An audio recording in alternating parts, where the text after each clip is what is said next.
तो आदाब, नमस्कार, गुड इवनिंग, सत श्री अकाल। एक बार फिर आप तमाम लोगों का स्वागत है। उम्मीद है पूरी फैमिली अच्छी होगी। मध्य प्रदेश के देवास से एक कहानी आई। एसडीएम के दफ्तर के बाहर एक गाड़ी में एक बुजुर्ग माँ लेटी हुई है। उम्र करीब 80-85 साल होगी। और गाड़ी के बाहर उस माँ के 4 बेटे आपस में लड़ रहे हैं। और ये एसडीएम सब डिविजनल मजिस्ट्रेट के दफ्तर की तस्वीर है। बाकायदा वीडियो में कैद है। शायद क्राइम तक कहानी में भी ये स्टोरी है। 4 बच्चे आपस में लड़ रहे हैं। माँ गाड़ी के अंदर है। पता चला कि वो माँ एसडीएम के यहाँ बयान देने आई थी। और क्यों देने आई थी? चारों बच्चों में इस बात पे लड़ाई थी कि ये बुजुर्ग माँ किसके साथ रहेगी। हर बेटा चाहता था कि उसके साथ रहे, क्योंकि चारों भाई अलग अलग रह रहे थे। लेकिन हकीकत ये थी कि पिछले करीब 20 सालों से जो सबसे छोटा बेटा है वो सीआईएसएफ में नौकरी करता है, उसके साथ ये माँ रह रही थी। अब अचानक बाकी तीनों बेटे जो हैं वो चाहते थे कि उनके साथ रहे। बीच में कुछ ऐसा वो आया कि कोई और बेटा माँ को जबरन अपने साथ ले गया। इस पे छोटे बेटे ने कंप्लेंट की, एसडीएम के पास गया। उसने कहा कि बरसों से मेरी माँ मेरे साथ रह रही है, अब मेरा भाई ज़बरदस्ती ले गया है, मुझे मेरी माँ वापस की जाए। और इसी के बाद फिर एसडीएम ने यह कहा कि आइए आप कोर्ट में बयान दें कि माँ किसके साथ रहना चाहती है। और फिर उस माँ का बयान हुआ और उस माँ ने बयान दिया कोर्ट में। उसने लिखा कि मैं करीब 20 साल से अपने छोटे बेटे के साथ रह रही हूँ और मैं आगे भी उसी के साथ रहना चाहती हूँ। उसके इस फैसले के बाद बाकी तीनों बेटे फिर झगड़ पड़े। हालांकि एसडीएम ने फिर ये कहा कोर्ट ने कि माँ की ख्वाहिश है कि वो छोटे बेटे के साथ रहेगी, इसलिए उसी के पास भेज रहे हैं। लेकिन हम वक्त वक्त पर देखते रहेंगे कि माँ ठीक ठाक है, वो सही से रह रही है कि नहीं। तो कहानी ये थी कि लगा कि कुछ और मामला होगा, पर यहाँ एक माँ को रखने के लिए 4 बेटे आपस में लड़ रहे थे। ये तस्वीर देखकर बड़ा अच्छा लगा। अब हालांकि इसमें ये पता करने की कोशिश की जा रही है कि बाकी के जो 3 बेटे थे जिन्होंने 20 साल तक अपनी माँ को नहीं रखा, अब अचानक उनके अंदर इतनी मोहब्बत क्यों जागी।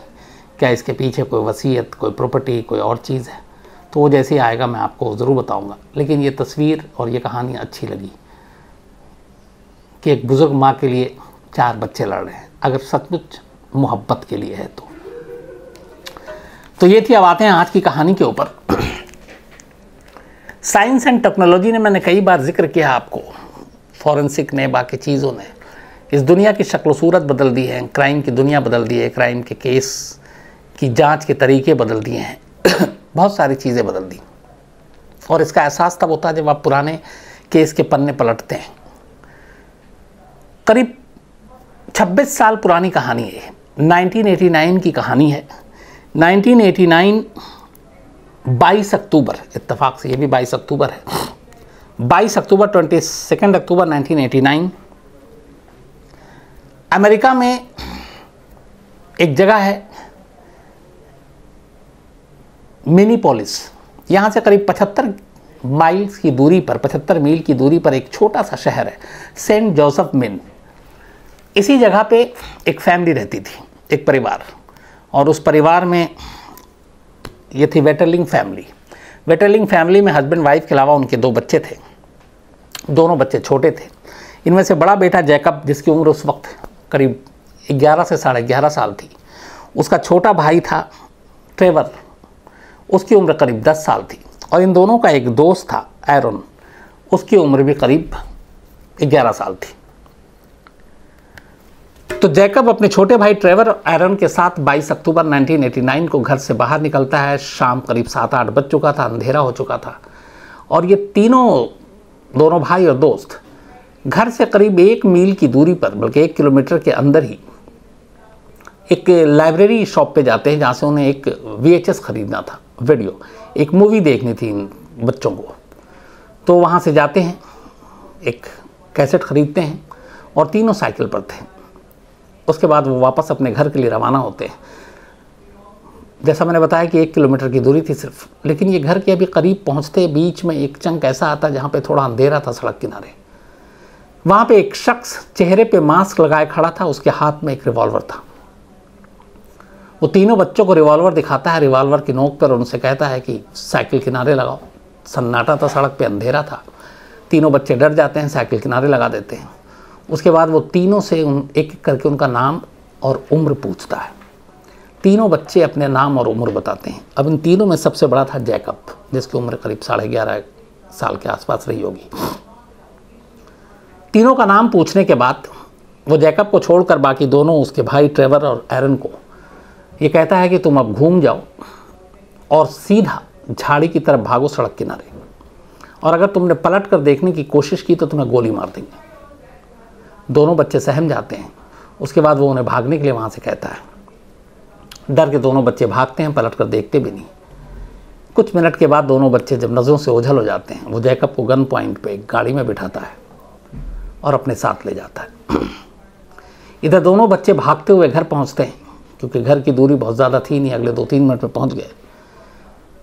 और घर पर जाकर जैकब के फादर को ये सारी बात बताते हैं। फादर ये बात सुनकर घबरा जाते हैं। पूरी फैमिली जो है और उनके नेबर वो दौड़ते हुए उस जगह पर आते हैं जहाँ पे ये हादसा हुआ था, चूँकि दोनों वो बच्चे चश्मदीद थे। 5 मिनट के अंदर पूरी फैमिली उस जगह पे, उस सड़क पे पहुँच चुकी थी, लेकिन वहाँ कोई नहीं था। जैकब भी गायब था। आसपास तमाम सड़क पे झाड़ियों में ढूंढते हैं, कहीं नहीं मिलता। इसके बाद वो पुलिस में रिपोर्ट लिखा देते हैं। पुलिस में रिपोर्ट लिखाने के बाद अगले दिन FBI इस मामले को टेक ओवर करती है, फेडरल ब्यूरो ऑफ इन्वेस्टिगेशन। करीब 15 ख़ास जो इस FBI की टीम के लोग मेंबर थे, वो अब जैकब की तलाश शुरू करते हैं। आसपास तमाम जगहों से पूछताछ होती है, कहीं कोई सुराग नहीं मिलता। ये बड़ा छोटा सा एक इलाका था जहाँ से ये जैकब जहाँ रहता था। कुल आबादी करीब 4000 थी, 4000। अगले 1-2 दिन जैसे ही बीतते हैं, अब लोगों को पता चलता है और जैकब गायब है। उस शहर के लिए बड़ी अनोखी चीज़ थी इस तरह का क्राइम। 4000 में से करीब 2000 लोग सड़कों पर उतर आते हैं जैकब की रिहाई या जैकब की तलाश को लेकर। पुलिस पे, FBI पे अब प्रेशर बिल्डअप होना शुरू हो जाता है। तलाश जारी रहती है, लेकिन जैकब का कोई सुराग नहीं मिलता। इस दौरान बहुत सारे लोगों से पूछताछ की जाती है, सब कुछ देखा जाता है, कोई फ़ायदा नहीं। इसी दौरान जब पुलिस तफ्तीश कर रही थी तो पता चला कि ठीक 10 महीने पहले इसी जगह पर, इसी इलाके में एक और 12 साल के बच्चे के साथ ऐसे ही किडनैपिंग हुई थी, और उस बच्चे को भी किसी ने उठाया था और फिर उस बच्चे के साथ ज़बरदस्ती की गई थी। हालांकि उसे मारा नहीं गया था। पुलिस ने उसका बयान दर्ज किया था तब। 10 महीने पहले ये इंसिडेंट हुआ था, 1989 में ही। तो पुलिस को लगा, और ये बात जनवरी की थी शायद 1989 की, तो पुलिस को लगा कि कहीं इन दोनों केस में कोई सिमिलरिटी तो नहीं। उस तरह से भी उन्होंने उस बच्चे से भी पूछताछ की। उसने बताया उसका कैसा हुलिया था, उस हिसाब से स्केच बना, स्केच सर्कुलेट किया गया, लेकिन कोई फ़ायदा नहीं। फिर आगे चल के पता चला कि ऐसे 4-5 बच्चों के साथ और मॉलेस्टेशन हुआ इसी इलाके में, और अलग अलग कुछ लोगों ने रिपोर्ट लिखाई, कुछ ने नहीं लिखाई।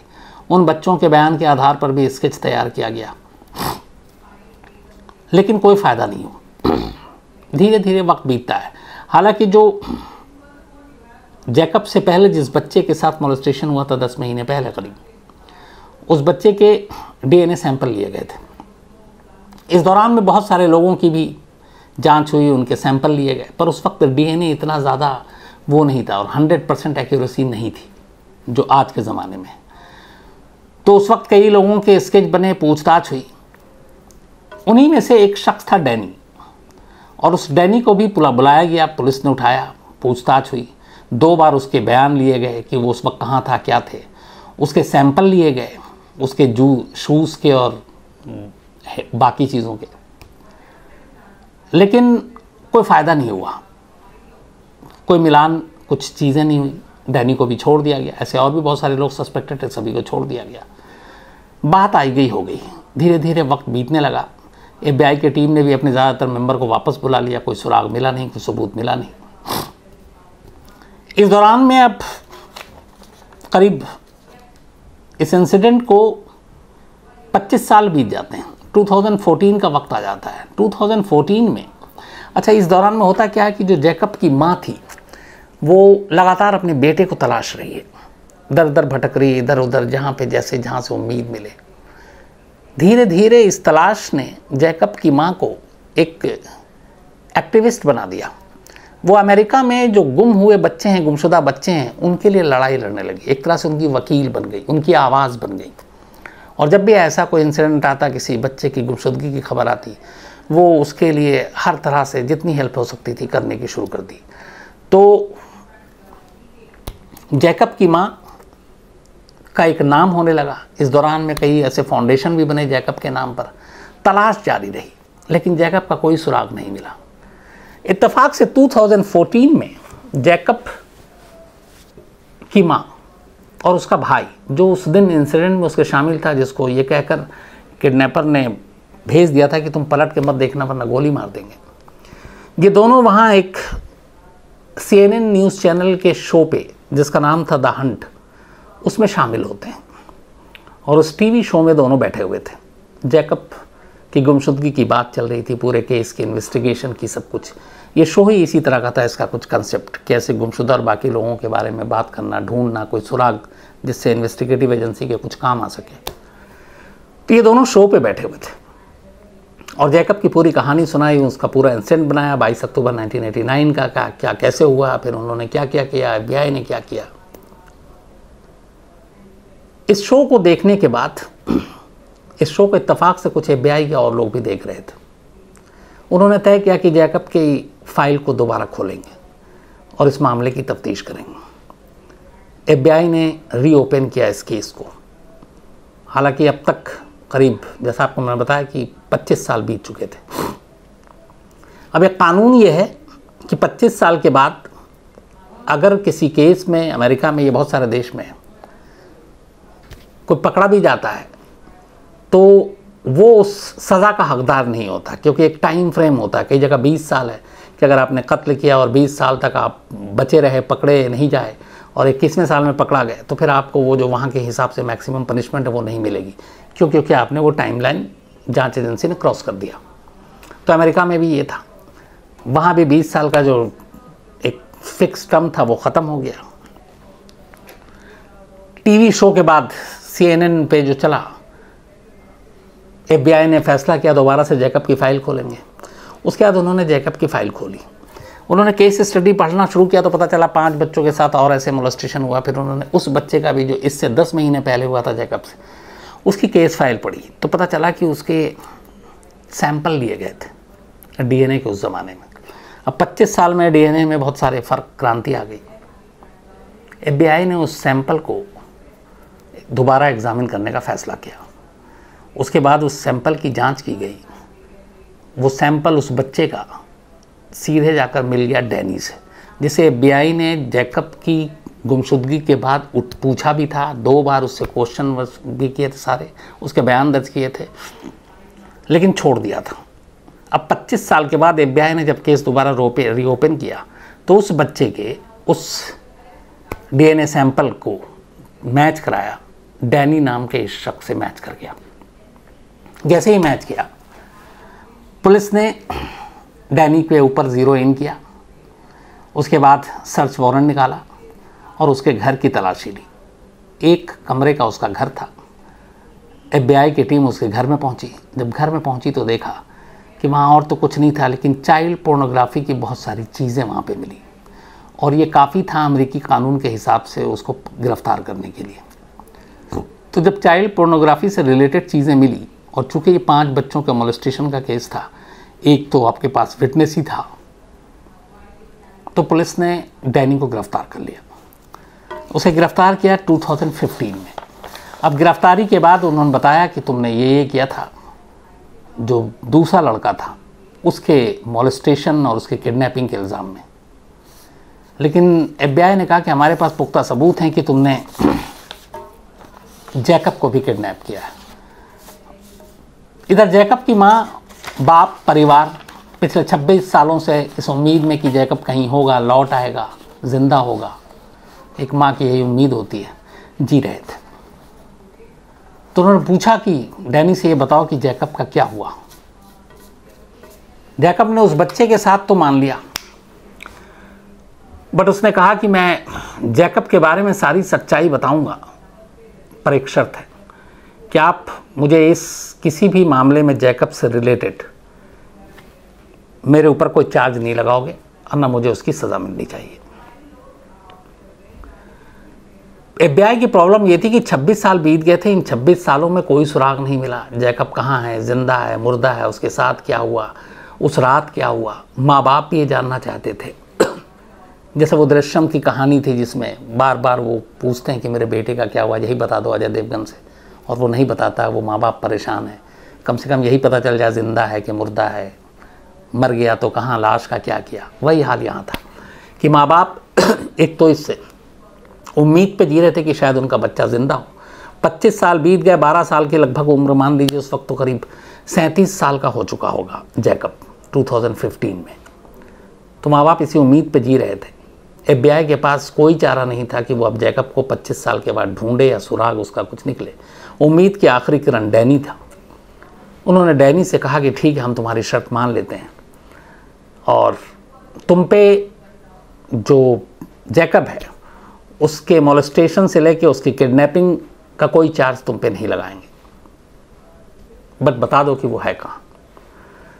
तब डैनी कहानी सुनाता है FBI को। 22 अक्टूबर 2000 बल्कि 1989 की कहानी सुनाने के बाद FBI उसे अरेस्ट कर लेती है। लेकिन चूंकि उससे वादा किया था कि वो उसको जैकब के केस में कोई सेक्शन नहीं लगाएगी, इसलिए वो उस मामले पे उस पर कोई चार्ज नहीं लगाती। लेकिन फिर उसे कोर्ट में पेश किया जाता है। अब कोर्ट में डैनी का बयान होना था और पहली बार डैनी के मुंह से जैकब का सच आना था, जो पिछले 25-26 सालों से एक राज बना हुआ था। ये बात जैकब के माँ बाप, रिश्तेदारों को भी पता चली FBI के ज़रिए कि डैनी बताने को तैयार हो गया है। कोर्ट में लाया गया डैनी को, जज के सामने उसका स्टेटमेंट होना था और जज के सामने वो बताने वाला था कि जैकब का क्या हुआ। डैनी कोर्टरूम में खड़ा होता है, जैकब के माँ बाप कोर्ट में बैठे हुए हैं, उसका भाई बैठा हुआ जो उस रात बच गया था। जज साहब पूछते हैं जैकब कहाँ है, क्या वो जिंदा है? डैनी बताता है नहीं, वो मर चुका है। जज पूछता है कि हुआ क्या? डैनी बताता है कि 22 अक्टूबर की रात को जब दोनों बच्चों को उसने गन पॉइंट पे भेज दिया बिना पलटे हुए, ना देखने की शर्त पर, उसके बाद वो वहाँ से करीब 30 मील की दूरी पर जैकब को अपने साथ ले गया और वहाँ पे एक सुनसान जगह थी। गाड़ी के अंदर गन पॉइंट पे उसने उसको मॉलेस्ट किया, यौन शोषण किया और इसके बाद उसका इरादा यही था कि उसको छोड़ देंगे। उसने पूछा, बोला भी कि अंकल मुझे घर जाने दोगे? तो उसने कहा हाँ तुम्हें घर जाने देंगे, लेकिन ये बात किसी को बताना मत, वरना मैं तुम्हें कभी भी मार सकता हूँ। लेकिन फिर उसने बताया कि उसी वक्त पुलिस की गाड़ी के सायरन की आवाज़ सुनाई दी। वो शायद गश्त पर थी, लोकल पुलिस, और वो सायरन की आवाज़ सुनकर डर गया, घबरा गया। उसे लगा कि अगर पुलिस ने जैकब के साथ उसे रंगे हाथों पकड़ लिया तो फिर ताउम्र उसे जेल में रहना पड़ेगा। इसी डर से उसने उस रिवॉल्वर जो उसने बच्चों को धमकाया था, वो असल में खाली था, उसने उसमें 2 बुलेट भरा। इसके बाद जैकब को कहता है कि तुम घूम जाओ। वो घूम जाता है, उसके सर के पीछे वो निशाना लेता है, लेकिन गोली चलती नहीं है। 2 फायर करता, दोनों बार नहीं चलती। इसके बाद वो फिर 2 बार और ट्राई करता है और इस बार दोनों बार गोली चल जाती है। जैकब मारा जाता है। फिर वो वहीं पे एक पास में गड्ढा खोदता है और जैकब की लाश को दफना देता है। लाश दफनाने के बाद वो वापस अपने घर आता है, सो जाता है। बोला इसके बाद वो कभी उस जगह पे नहीं गया। 1 साल बीत गया। अब 1990 आ चुका था, वही अक्टूबर का महीना। 1 साल बाद अक्टूबर 1990 में वो दोबारा उस जगह पे जाता है जहाँ पे उसने जैकब को मारकर दफनाया था। जब वो वहाँ पहुँचा तो उसने देखा कि उस गड्ढे में से जैकब के जैकेट का कुछ हिस्सा बाहर निकल आया, बारिश और मट्टी ये सब धंसने या हटने की वजह से। तो उसने फिर उस जैकेट को बाहर निकाला और उस जैकेट को अपने साथ ले जाकर फिर और उससे भी दूर एक दूसरी जगह गड्ढा खोदा और वहाँ पे उसने उस जैकेट को गाड़ दिया। बोला उसके बाद फिर वो दोबारा कभी नहीं गया। इस दौरान वक्त बीतता गया। ये सारी चीज़ें जब वो बोल रहा था, कोर्ट में जैकब के माँ बाप सुन रहे थे और रो रहे थे। पिछले 26 साल की जो उनकी उम्मीद थी वो उसी वक्त उसी दिन दम तोड़ गई। क्योंकि उस दिन कातिल की ज़ुबानी उन्हें पता चला कि जैकब को उसने मार डाला है, और कैसे मारा, किस तरीके से मारा। ये सारी कहानियाँ जब सुना रहा था डैनी तो वो बिल्कुल नॉर्मल था, उसे कोई एहसास, कोई बात मतलब फील नहीं थी। और माँ बाप लगातार रो रहे थे, क्योंकि उन्हें लगता था कि अगर जैकब ज़िंदा होता तो शायद आज 37 साल का एक नौजवान होता, क्या पता उसकी शादी भी हो चुकी होती, कहीं नौकरी कर रहा होता। लेकिन कातिल 26 साल बाद खुलासा कर रहा था उस कत्ल का जो उसने 26 साल पहले किया। कोर्ट के इस बयान के बाद डैनी को FBI की टीम अपने साथ उस जगह पे ले जाती है। वहाँ ले जाने के बाद वो जहाँ पे बताता है वहाँ गड्ढे की खुदाई होती है, वहाँ से कुछ इंसानी हड्डियाँ मिलती हैं, उनको फिर भेजा जाता है। डेंटल DNA के ज़रिए दांत से पता चलता है 2 दिन के बाद कि ये जो बचे हुए अवशेष, ये जो लाश है, ये जो हड्डी है, ये जैकब की है। और इस तरह से ये कंफर्म हो जाता है। चूँकि एक तो FBI ने वादा किया था कि वो जैकब के कत्ल के लिए या मॉलेस्टेशन के लिए या किडनैपिंग के लिए उसके खिलाफ कोई चार्ज नहीं लगाएगी, और बाकायदा अदालत से इसकी मंजूरी मिली थी। दूसरा ये कि 20 साल की जो वो एक पीरियड थी वो भी निकल चुका था। लेकिन चाइल्ड पोर्नोग्राफी एक्ट काफ़ी सख्त होने की वजह से और उसके घर से जो चीज़ें बरामद हुई, उसने कानून का काम आसान कर दिया। और जो भी उसमें सेक्शन लगे हैं उसके हिसाब से डैनी को जैकब के कत्ल से हटा भी दिया जाए तो कम से कम 20 साल की सज़ा होगी। 53 साल की उसकी उम्र है इस वक्त, 53 ईयर्स। और ये सारे बयान, स्टेटमेंट दर्ज हो चुके हैं। और इसी साल 21 नवंबर को, मतलब ये अक्टूबर है, अगले महीने, इसका फ़ैसला आना है कि उसे कितने साल की सज़ा होगी। अभी आखिरी फ़ैसला आना बाकी है। 21 नवंबर नेक्स्ट मंथ ये फ़ैसला आएगा कोर्ट से कि उसे क्या सज़ा दी जाए। हालांकि जिस कत्ल के लिए उसने हामी भरी, जिस कत्ल का इकरार जुर्म किया, उसके लिए उसे कोई सज़ा नहीं मिलेगी। लेकिन पोर्नोग्राफी एक्ट और उससे पहले जो उस बच्चे के साथ मॉलेस्टेशन किया था, उसके लिए उसे कम से कम 20 साल, यानी अगर 20 साल में मिलता है तो जब वो अगर ठीक ठाक रहा तो 73 शायद एज होगी जब वो बाहर आएगा। तो ये थी वो कहानी उस बच्चे की जिस 26 साल से गायब रहा, गुमशुदा रहा, मिला नहीं, और मिला भी तो कातिल के इकरार जुर्म पर उसने बताया कि कहाँ है। और अगर वो ना बताता तो शायद जैकब की लाश भी कभी नहीं मिलती। तो कहानी में इतना ही। लेकिन